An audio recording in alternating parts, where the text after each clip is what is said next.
Good morning to all of students. आज हम lecture number 7 लेके present in front of you, आपके सामने प्रेजेंट है लेक्चर नंबर 7 को लेके। तो उसमें हमें लिखा है, क्वेश्चन लिख दिया मैंने एडवांस बोर्ड पे, एक समरूप आवेशित गोलीय कोश या चालक गोले के कारण विद्युत क्षेत्र की तीव्रता के लिए सूत्र स्थापित करो। जबकि तीनों केस हैं, बिंदु पी गोले के बाहर स्थित हो, जब बिंदु पी पृष्ठ पर स्थित हो, जब बिंदु पी गोले के अंदर स्थित हो।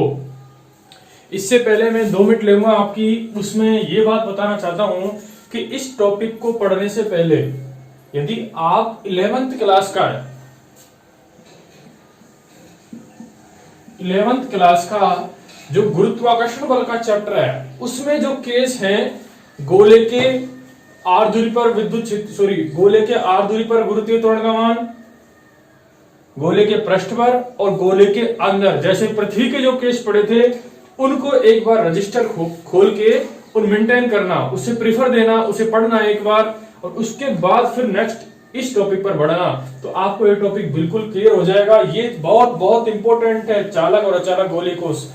इसी का सेम पैटर्न आएगा विद्युत विभव में, वहां भी यही इंपॉर्टेंट होगा। इस प्रकार हम कह सकते हैं कि ये टॉपिक बहुत बहुत इंपॉर्टेंट है, very very important for all of you. तो 11th क्लास का गुरुत्वाकर्षण का जो चैप्टर है, मैंने पूरी डिटेल, फुल डिटेल के अंदर आपको लिखवाया हुआ है। अब क्या आपके सिलेबस में नहीं था, फिर भी फुल डिटेल के साथ आपको एक्सप्लेन किया हुआ है, और उन केसों को आप क्लियरली लिखना, फिर आपको समझ में आ जाएगा वीडियो टोटल ये कि इस तरह से बना हुआ है केसेस। ओके, तो अब हम चलते हैं इस क्वेश्चन पे। क्लियर है?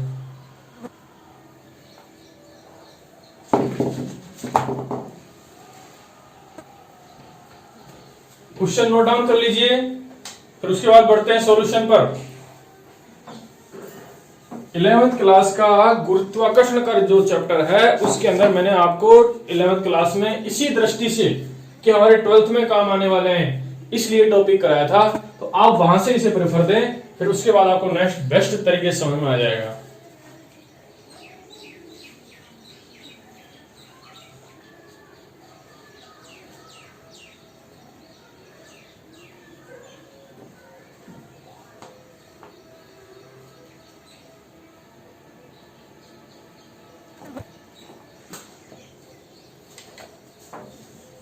अब देखिए, हम क्वेश्चन करते हैं शुरू।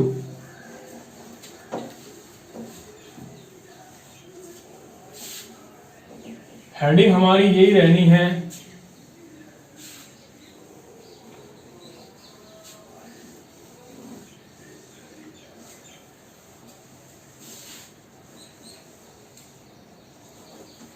गोलीय कोश के कारण विद्युत क्षेत्र की तीव्रता।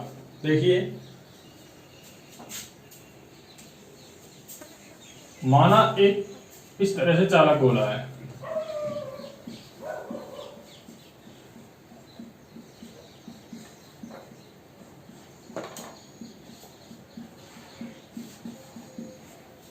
जिस पर आवेश है वो समरूप वितरित है। चालक है, इसका केंद्र कितना है? O है, इस O से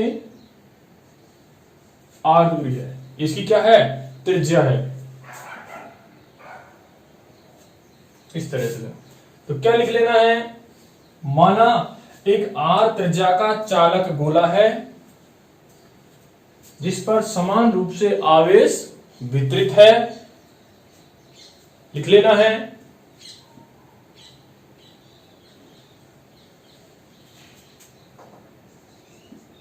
माना R त्रिज्या का एक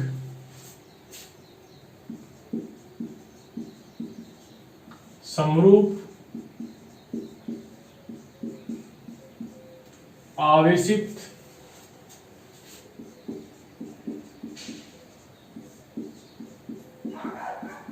चालक गोला है,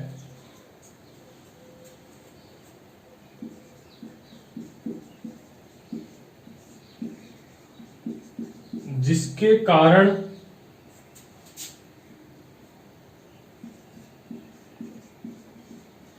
उत्पन्न विद्युत क्षेत्र की तीव्रता ज्ञात करनी है।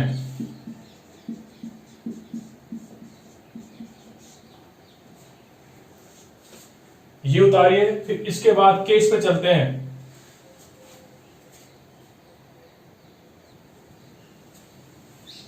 अब देखिए केस नंबर 1। जब बिंदु P गोलीय कोश के बाहर स्थित हो। ओके, केस नंबर 1 पे बी केयरफुली। हम कह रहे हैं कि हमारे सामने एक आर त्रिज्या का गोलीय कोश है। इसका केंद्र कितना है? ओ। यहां से स्मॉल आर दूरी पर, यहां पर ये दूरी कितनी हो गई है? Small r metre. यह बिंदु P है। इस बिंदु P के साथ हमें गॉसियन पृष्ठ की परिकल्पना करते हैं इस तरह से।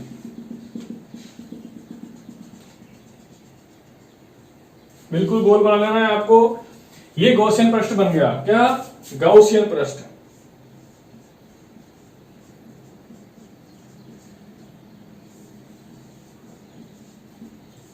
ओके, इस गॉसियन पृष्ठ के बिंदु P पर एक अल्पमांश क्षेत्रफल D की परिकल्पना करते हैं। अब इस बिंदु पर जो पृष्ठ है, इस पर आवेश प्लस क्यू, इस कारण विद्युत क्षेत्र की तीव्रता कहां होगी? बाहर की तरफ, इस तरह से। E वेक्टर और D वेक्टर दोनों की दिशा क्या होगी? सेम। अर्थात थीटा बराबर कितना हो जाएगा? 0 डिग्री। तो क्या लिखा है हमने? माना जब आर त्रिज्या का एक ये गोली समरूप आवेशित गोलीय कोश है, इसके केंद्र से, इसके केंद्र से स्मॉल आर दूरी पर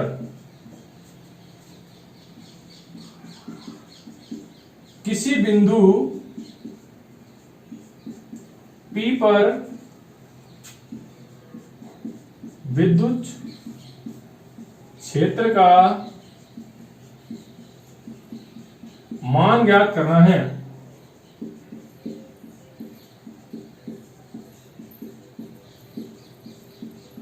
जिसके लिए बिंदु P से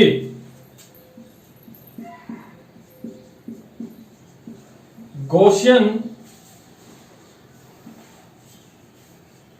पृष्ठ की परिकल्पना करते हैं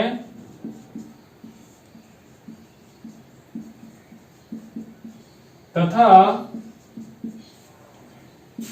P बिंदु पर अल्पमांश क्षेत्रफल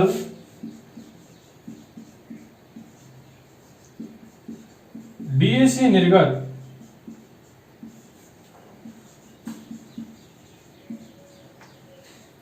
विद्युत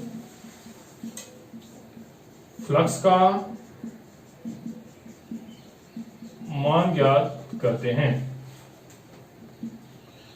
नोट डाउन कीजिए, नोट डाउन। देख लीजिए, केंद्र O से स्मॉल आर दूरी पर क्या है? बिंदु P। इस बिंदु P से हमने गॉसियन पृष्ठ की रचना की है। इसकी दूरी कितनी है? यहां से स्मॉल r है। इस बिंदु P पर अल्पमांश क्षेत्रफल dA वेक्टर माना है। इस प्लस आवेश के कारण इधर ही विद्युत क्षेत्र की दिशा होगी। अर्थात कह सकते हैं हम dA और E वेक्टर का जो अदिश गुणनफल आएगा वो थीटा एंगल के बीच का कितना होगा? 0 डिग्री होगा। Okay, note down.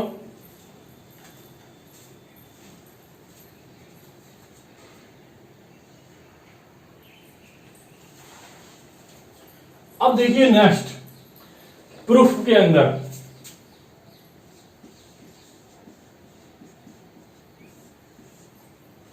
क्या करना है कि अल्पमांश क्षेत्रफल डीए से निर्गत विद्युत फ्लक्स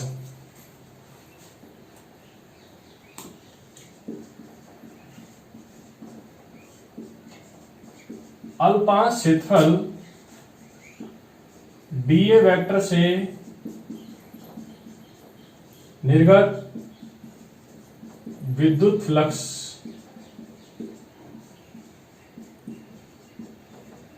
का मान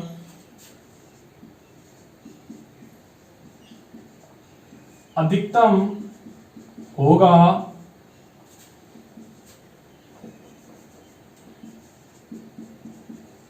क्योंकि डीए वेक्टर समांतर किसके, ई वेक्टर के, तथा थीटा और कितना है 0 डिग्री। अतः निर्गत फ्लक्स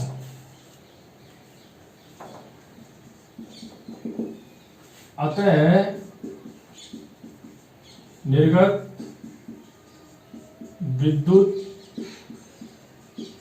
फ्लक्स फाई ई बराबर कितना, ऑल इंटीग्रेशन ऑफ कितना, A E D A cos theta.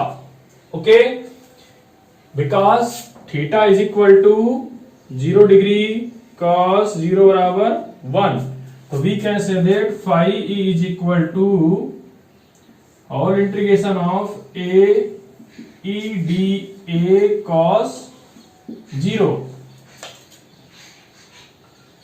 कितना लिख सकते हैं, all integration of E D A लिख सकते हैं। तो फाई ई बराबर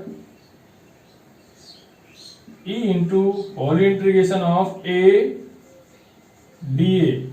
चूंकि हमारे सामने क्या है, all integration of A D का मान कितना है 4 pi small are square. Put कर दीजिए, फाई ई बराबर E into 4 pi small are square. इसे समीकरण कितना नंबर दे दिया, 1 दे दिया। ओके, यदि यह हम जानते हैं कि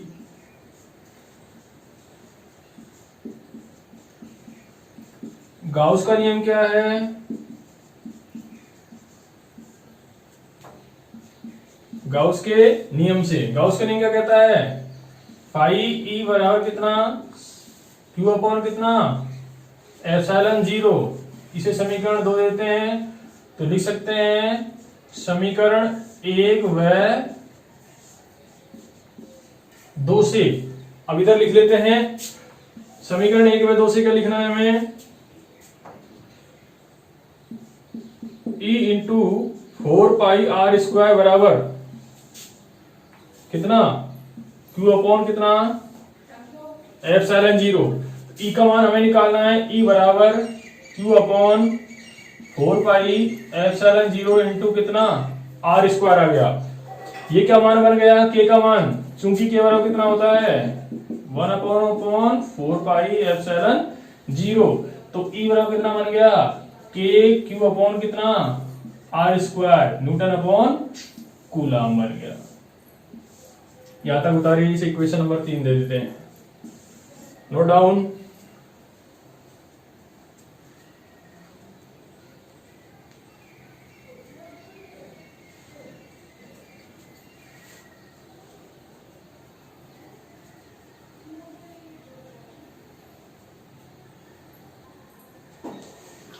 तो हमारे सामने इक्वेशन नंबर 3 थी, कितना है, ई बराबर के क्यू अपॉन आर स्क्वायर है। यदि हम कहें कि इस पृष्ठ पर परिबद्ध आवेश का मान कितना निकाल सकते हैं, क्यू, क्यू का मान कितना आएगा ये देखना है हमें। चलो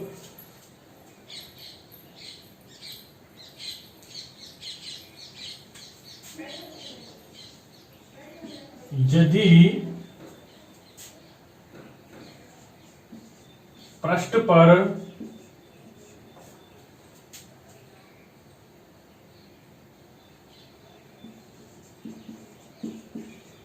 आवेश घनत्व सिग्मा हो, तो यदि पृष्ठ आवेश घनत्व सिग्मा हो तो पृष्ठ पर परिबद्ध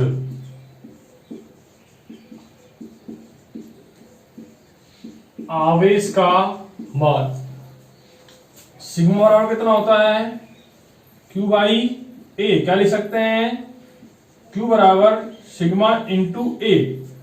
इस पृष्ठ का क्षेत्रफल कितना आएगा 4 पाई आर स्क्वायर, तो कितना लिख देना है, क्यू बराबर sigma into 4 pi capital r square. ये किसमें आएगा, कूलम में। अब समीकरण 3 किसका मान रखें, क्यू का। समीकरण 3 में Q का मान रखने पर E बराबर कितना आया, K का K लिख दिया मैंने, sigma into 4 pi into R square upon कितना, स्मॉल आर स्क्वायर। ओके, तो E बराबर कितना आया, 1/4 pi epsilon into sigma into 4 pi into R square बटे R square. 4 pi to 4 pi cancel out, तो वी कैन से दैट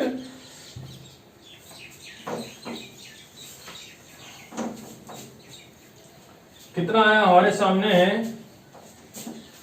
तो E बराबर sigma upon epsilon 0 R square बटे R square. तो फाइनल रिजल्ट क्या है हमारे सामने, E बराबर सिग्मा अपॉन एप्सिलॉन 0 इंटू कितना, आर स्क्वायर बटे आर स्क्वायर, किसमें, न्यूटन अपॉन कूलम में। तो दूसरा नंबर का इक्वेशन ये आ जाएगा, इसे इक्वेशन नंबर 4 दे सकते हो। जब दोनों की त्रिज्याओं का अनुपात दिया होता है और पृष्ठावेश घनत्व दिया होता है, तो उस स्थिति के अंदर विद्युत क्षेत्र का सूत्र ये लगेगा, जबकि वहां पर KQ अपॉन आर स्क्वायर कब लगेगा, जब बाहर की त्रिज्या दी हुई हो ओनली, उस फॉर्मेशन के अंदर उस सूत्र को काम लेंगे। तो लिखिए हमारे सामने ये विद्युत क्षेत्र की तीव्रता का मान आ गया, कहां, बिंदु P पर, जबकि बिंदु P कहां है, r present in outside from sphere. Note down.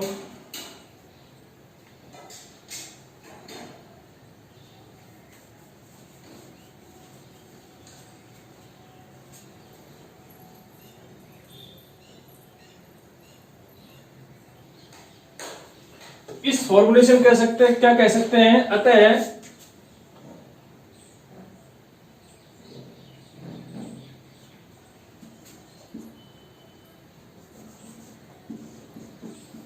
गोलीय कोश से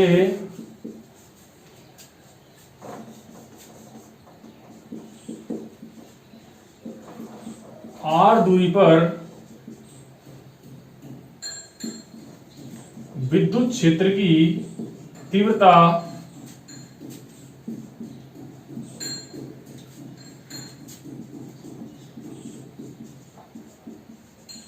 दूरी के वर्ग आर स्क्वायर के व्युत्क्रमानुपाती होती है। लिख सकते हैं इस बात को। ओके, तो E का मान कितना लिखेंगे, E is directly proportional to 1/r square, या E inversely proportional to 1/r square. तो इसके मतलब में ग्राफ कितना आएगा, ग्राफ लिख सकते हैं, ग्राफ ये E का आ गया, ये किसका, R का, तो किस तरह से आएगा ये, क्योंकि E directly proportional to 1/r square, सुधार सकते हो।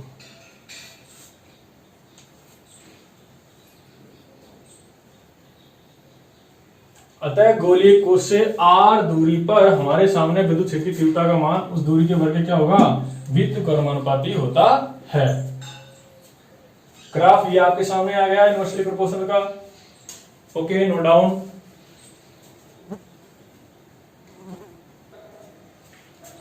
अब देखिए हमारे सामने case number second,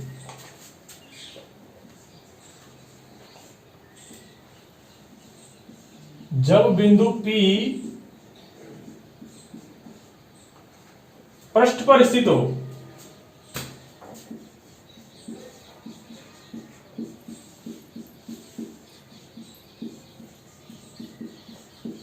small r बराबर कैपिटल R। देखिए ये डायग्राम आपके सामने है, इसे रफ कर देते हैं।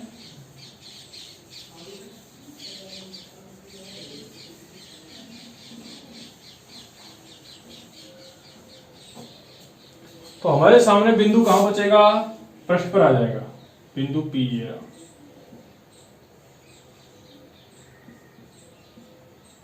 ओके, सारी कहानी सेम वही बचेगी। तो हमें विद्युत क्षेत्र का मान पता है कितना, KQ upon r square newton बटे कूलम। चूंकि स्मॉल r बराबर कितना है, कैपिटल R, तो ई सरफेस के Q upon capital r square newton बटे कूलम, ये आ गया।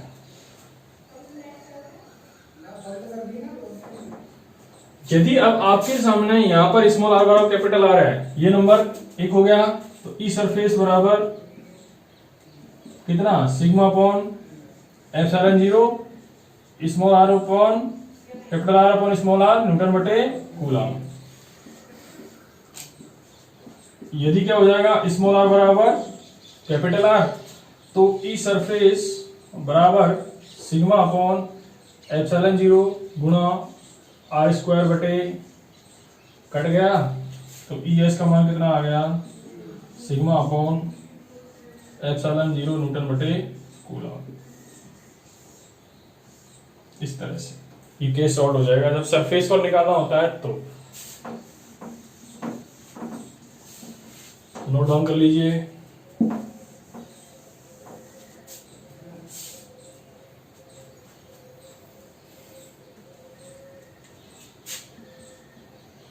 Equation number A, this equation number B.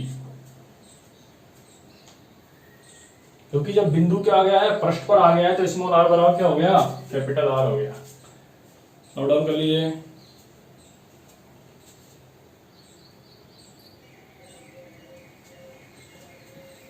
अब थर्ड नंबर का केस बताया, जब बिंदु पी कहा जाना है पृष्ठ के अंदर आ जाना है, तो लिख सकते हैं केस नंबर थर्ड, जब बिंदु P गोलीय कोश के अंदर स्थित हो,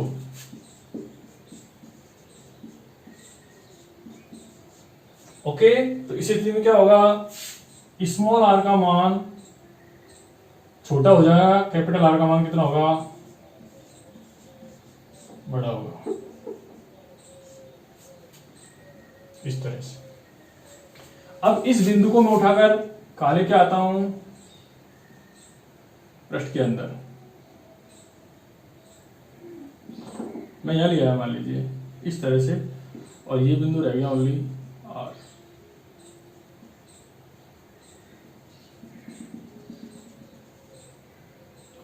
जो गाउसियन सरफेस है जीएस, अब वो यहां आ गया, तो यहां पर आवेश का मान कितना हो गया Q बराबर 0, तो E बराबर कितना हो जाएगा यहां 0, ठीक है, क्योंकि आवेश ओनली पृष्ठ पर है, अंदर कोई आवेश नहीं है, तो हमने गाउसियन पृष्ठ पर निकालते हैं। देखिए किस तरह से,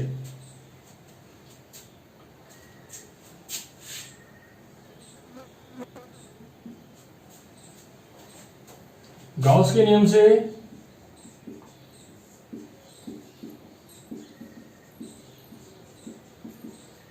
कितना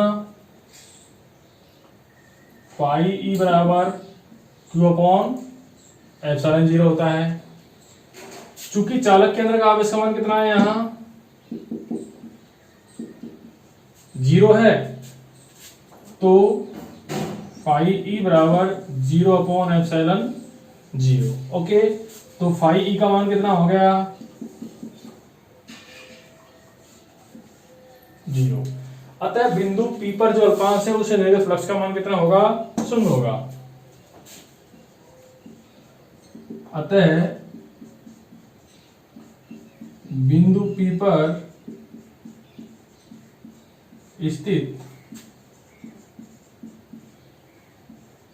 अल्पांश से निर्गत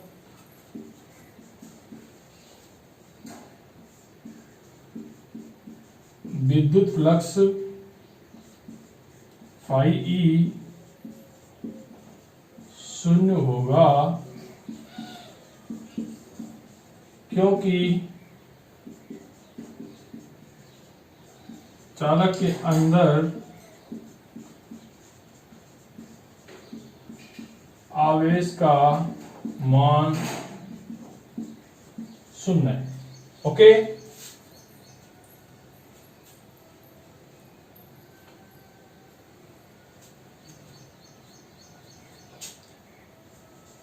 अतः फाई ई बराबर whole integration of E D A cos theta. We know that cos theta का मान तो 0 होगा, इस चीज को तो हम मान के चल रहे हैं कि यहां पर ई की और डी ए की दिशा क्या आएगी, थीटा बराबर 0 आना है। ओके, तो हम कह सकते हैं इसका मान कितना आ गया 0 और E whole integration of D A cos theta. E का मान यहां से कितना आ गया, ई बराबर 0। अतः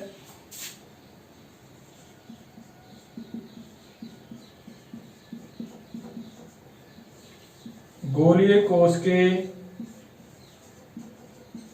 अंदर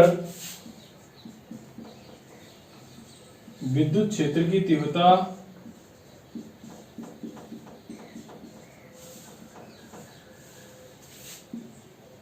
का मान 0 होता है। इस तरह से फिर हम तीनों की स्थितियों का कॉम्बिनेशन ग्राफ बनाएंगे।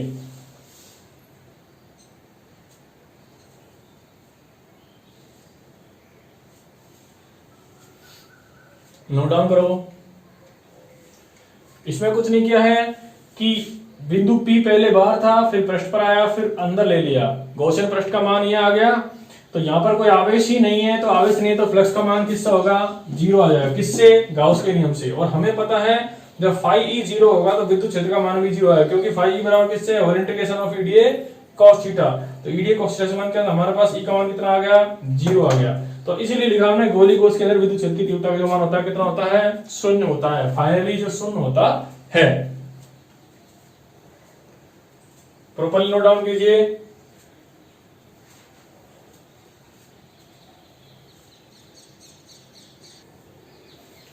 अब देखिए गोलीय कोश चालक था, उसके अंदर विद्युत क्षेत्र का हम संयुक्त ग्राफ बनाएंगे तीनों स्थितियों में, अंदर, बाहर और पृष्ठ पर।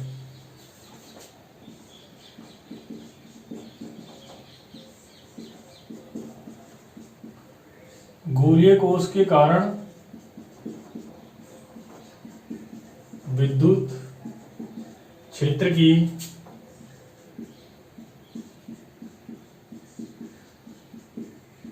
तीव्रता का संयुक्त ग्राफ, कंबाइंड ग्राफ।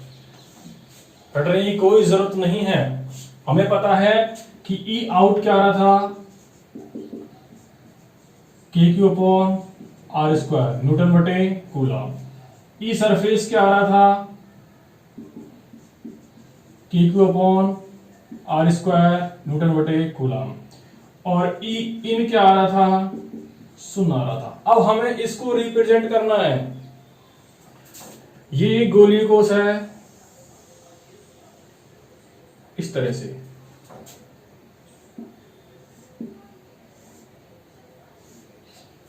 ओके।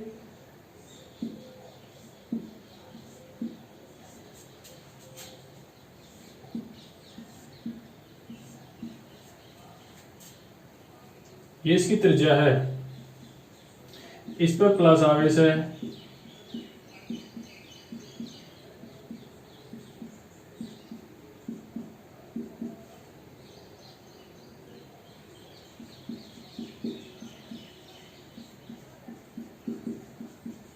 चालक गोला है। अब यहां से क्या ले लेते हैं, अक्ष ले लीजिए इस तरह से, ये एक्स अक्ष हो गया, ये एक्स डैश हो गया, और यहां पर क्या हो गया, ये वाई डैश हो गया। ये एक्स क्या हमारे सामने वाई है, ये इस पर क्या है, इस तरह से।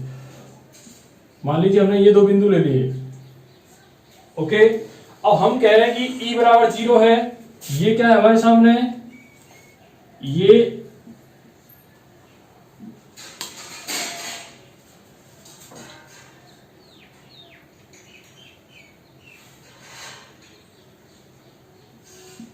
अंदर लिखा, यहां क्या है,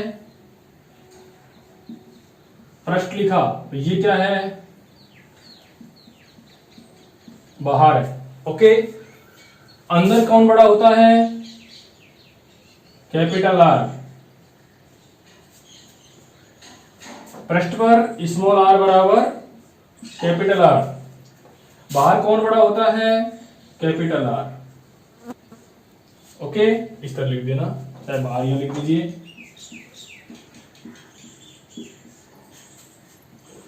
अंदर ई का मान कितना है, ई बराबर 0 लिख सकते हो आप यहां पर, ई बराबर 0। ओके, अब आउटर और सरफेस पे सेम है, तो हमारे सामने जो ग्राफ आएगा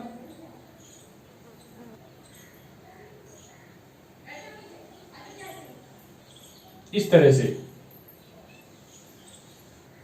इसका मतलब E1/r², या क्या कह सकते हैं, E बराबर k/r² लिख सकते हैं। यहां पर क्या आ जाएगा,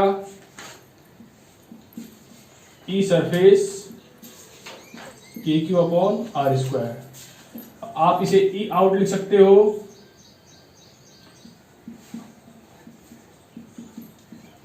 k/r², इस तरह से। इस प्रकार ये ग्राफ पूरा कंप्लीट होता है। प्रॉपर नोट डाउन कर लेना।